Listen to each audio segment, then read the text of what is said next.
Now we're going to talk about something really interesting. Today we are joined by the studio by renowned medical expert, Professor Dr. Javed Parvizi. Mr. Parvizi, thank you so much for joining us here on A Thank News, you for inviting sparing me. your time. Let's start with the upcoming meeting that is about to happen in May. It is important, isn't it? Because Istanbul is set to host this meeting in May, and which brings together leading experts in the fields of the orthopedics like yourself.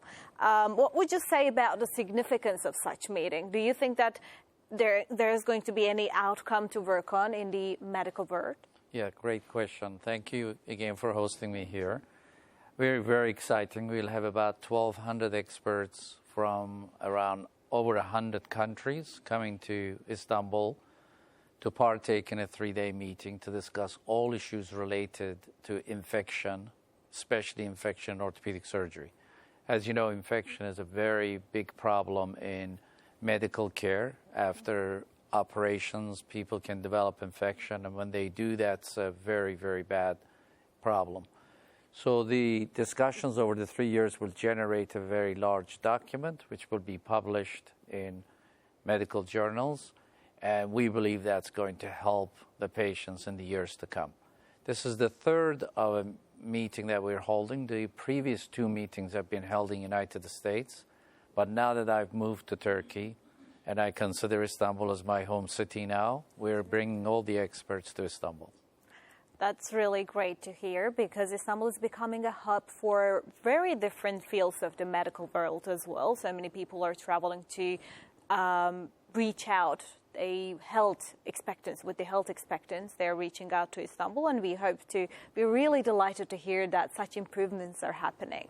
So I have a question about the artificial intelligence, because it is actually the core of the moment right now. We are all talking about it, and it is not an exception in medical world as well. So I don't know if you could see, but in our previous news package, we've seen the artificial heart being finally added to in Australia, I think.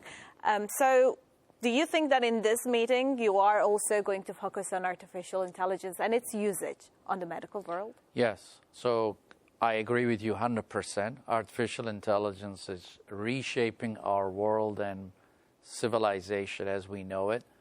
It's impacting medicine in a major, major way. It has already made a huge contribution to medical field. And yes, we will be using artificial intelligence in some of the discussions. And in particular, some of the algorithms we develop for care, we rely on artificial intelligence. It will be a very integral part of our meeting in May when that takes place. Is there any exciting things that we can hear about artificial intelligence right now in your field as well? Yeah, so artificial intelligence is very important in diagnosing the problem, because in orthopedics, diagnosing infection is not very easy. These patients usually just have pain, and us, doctors, are good at recognizing the problem, but we're not as great in diagnosing the problem as, for example, an artificial intelligence-driven algorithm. So that'll be one area. The second would be determining what type of care or treatment we should give to the patient. And then, of course, an infection, as you know, the enemy is the microbes that are causing the infection. So artificial intelligence is helping us determine what type of antibiotics or antimicrobials we should be giving to these infective organisms. So broad and so wonderful to see its application. What is the rate of correct diagnosis? Because this is, as you explained, this is quite impressive actually. Is it all correct, or do we have some still mistakes on the artificial? We do. Unfortunately, there is, as you know, the hallucinations that still happens. But as we feed more proper data to artificial intelligence and deep learning, we will hopefully be seeing less and less of the hallucination and more of the substantial material. We've created a website that will actually feed all this material into the AI learning machine. So all the information will come from reliable sources, and the output will be based on that reliable data that we feed in. That is quite impressive, and not many knows actually this, right? No, because I think it's maybe like known knowledge amongst yourself and doctors and everything, but people are yet to discover the impact of the artificial intelligence in the medical world, is it? Yes, I agree. We're just beginning to scratch the surface. There is so much more to come and you know, Turkey is incredibly advanced in the field of artificial intelligence. Right. Today I spent 2 or 3 hours in Acıbadem University listening to these engineers that are working on artificial intelligence in healthcare, for example. Turkey is incredibly ahead of many countries that I know, and I'm very excited to be collaborating with these brilliant engineers and scientists to try to hopefully advance the field of artificial intelligence in terms of its application in medical field. It sounds really exciting for sure. I think that the conferences like ICM is a pioneer when we think about the stuff that we are talking about, because as you mentioned, we're itching the surface right now, and conferences hold great meanings for that, don't you think? I agree. I think they do, and again, the beautiful city of Istanbul hosts numerous medical conferences. We like to think ICM is unique because these experts that are coming to the meeting have been invited specifically because of their expertise. They are not just being asked or told about this meeting taking place. They have to be part of that expert group to participate in this meeting. And as I said, the proceedings of this will then be translated to numerous languages. The last meeting we held, we had all the documents translated to 18 languages. I think it'll be more than 18 languages this time. We have representation from over 100 countries. So together, this is a truly global meeting that brings attention to the issue of orthopedic infection, but in particular, allows Istanbul and Turkey to act as the wonderful host. So it is both going to affect the researchers and the academic field, but also in the real-life medication system as well. It is really interesting, which makes me wonder something about that. Is there any gaps, do you think, that between the research findings and their real-world applications in orthopedics? Yeah, unfortunately huge. And orthopedics is not the only exception. All medical fields, unfortunately, suffer from that issue that you highlighted. Advances in science and the academics don't always get translated to clinical practice. But I think we are working trying to narrow that gap, and we hope that ICM will actually take a few steps in trying to bring the scientific findings into clinical practice. Because all the scientific literature was searched, analyzed, extracted prior to the meeting. So we will know where the science sits right now, and we will have the experts tell us how to apply it into our clinical practice. So you have mentioned that the important names were hand selected for the ICM meeting. So I think there are some young people who are joining as well, young orthopedic surgeons and researchers attending to the ICM. So this is kind of uniting the doctors all around the world to share their wisdom with each other. Sometimes a perspective from the young person can change the perspective of the elder one, or the experience is so important for the young people to interact with the older ones. So what would you say to the young ones, the young surgeons, young researchers joining to ICM? Do you think that, what kind of messages are you planning to give them in regards of the medical world?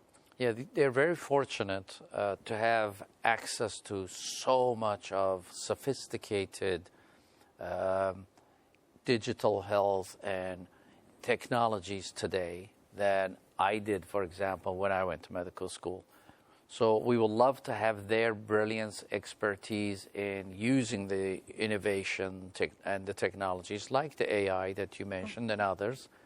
And then, of course, listen to the seasoned surgeons and infectious disease experts who've been practicing medicine for so many decades, to combine them, as you beautifully put it, to combine the wisdom of the old with the brilliance of the young. We will have a better outcome. This is the only way to go in any department. I think one of the most important ones in the world is medical. So it is amazing to hear. Sometimes we desire to hear good news because we deal with a lot of bad news that is happening. So what would you say about, as your orthopedic expert, what would you say about the orthopedic surgeries? Because what we hear from the people, that it is one of the hardest things to do. Some kind of joints are quite interesting to have a surgery on. What do you think about this? And do you think that as the technology goes on, the orthopedic surgery situation also improves? Or do you still face something so challenging time to time? We do face some challenges, but orthopedics has come a very, very long way. Today in America, for example, 1.2 million people per year have their knee or hip replaced. Very big number. And that number continues to rise. Istanbul is positioned beautifully to provide orthopedic care to patients from around the globe. And you know, we have, for example, the International Joint Center here that provides care for people from all parts of the world coming here. So field of orthopedics has advanced immensely. The way we do joint replacement today is quite a bit different than what it was done 2, 3, 5 years ago. We still have a long way to go. Mm-hmm. And meetings like this will help us just continue to advance small step at a time. But I think some of the challenges we used to face in the old days, fortunately we don't have them anymore. Patient acceptance of orthopedic surgery and the procedures have become much better. So a lot of people that used to be fearful of having joint replacement, for example, they are not. We see a lot of people flocking in to have their joints evaluated and for treatment that will alleviate their pain and provide great function. Those are great information that we hear. Can we expand on it a little bit? With the conference, with what we are talking about right now, do you think that what kind of situation that is going to unfold once this ICM happens? Do you think that they're going to be able to exchange ideas? Or do you think that they're going to come up with something new? What do we expect from the meeting? Both.